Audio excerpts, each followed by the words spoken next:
We have been discussing how difficult it is for a family to preserve itself and hold together under the forces that are working against it. What are some of these forces that are working against a family, and how have families' lives been influenced in ways perhaps which people don't even realize?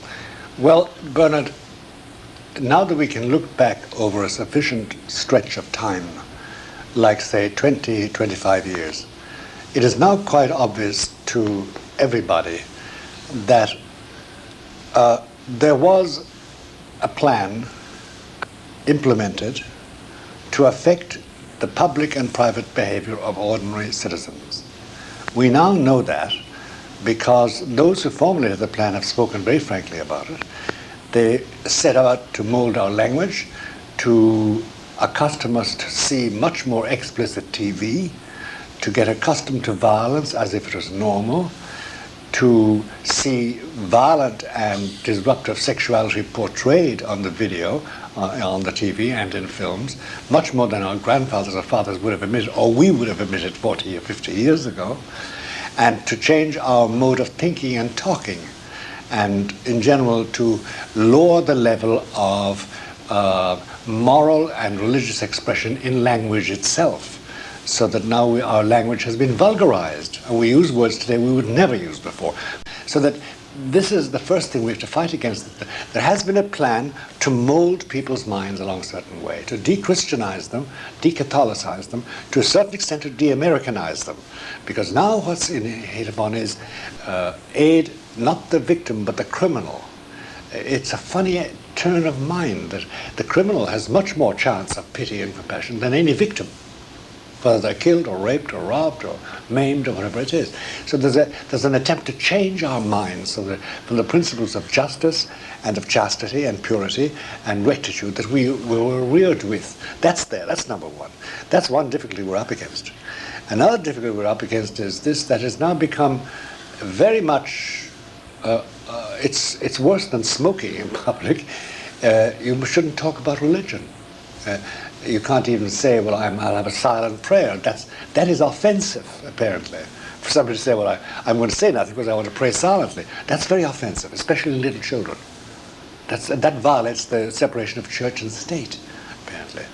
And similarly with things like abortion and contraception, if you condemn these things in public, whereas your friends say that part of public behavior, normally people say, well, don't be so extreme, don't be so fanatic about this. Be real. People don't share your point of view. And that's the turn of the events, that it's become unfashionable to be religious. And if you are religious and people know it, they regard you as peculiar, as somebody on the fringe. You're not normal. You're not normal. It's a very, very strong peer pressure. Let's say an example of it I run up against whenever I suggest that I and my wife may want a large family. You immediately get, they look at you as if you have two heads. That's right. What are you thinking of? What I mean, they can't understand it. And then I have people, young married couples, say, no, we want to have a good time for the first 5 or 10 years, and then we'll have children. And I've heard that many times. And then they find out after 5 or 10 years that either she can't have children, or it's very difficult, or they don't want them because money has got tighter and they don't see the way to paying for it. Then finally there is the fact that whatever sources of education there are, newspapers, magazines, TV, radio, they are anti-religious and they're pagan. There is no semblance of Christian doctrine implied by them in the normal film. There's no semblance of. The most you can get would be what they call American values. And even those are distorted because there's always a political slant, left or right, to it. And so today we're faced with the fact that the civilization has deteriorated into a non-Christian civilization. And you just keep religion out of it.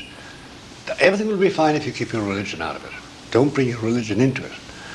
Be as religious as you want to in private, in the closet. But don't come out of the closet. And above all, don't expect us to accept it.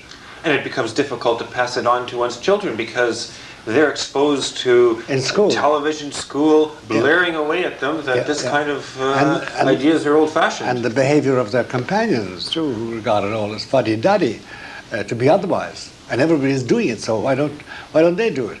And then there's the love of toys, the love of pleasure, the love of excitement, the love of food, and to do what they want, to have their own will. And their parents must become their friends, not their parents.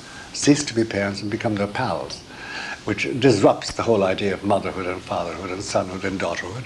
And the family itself finally perishes. So these are the difficulties they're up against. And you know, Bernard, you and I know you can do all you can. You can get the best books, you can lecture your children, you can give them examples, but if you haven't got the grace of God with you, it won't succeed, because they must get grace. And that means they must practice their religion. They must learn their prayers. They must go to the sacraments. They must be taught. They must be corrected. You must curb their passions. You must teach them that what the others do is wrong, or not for us anyway.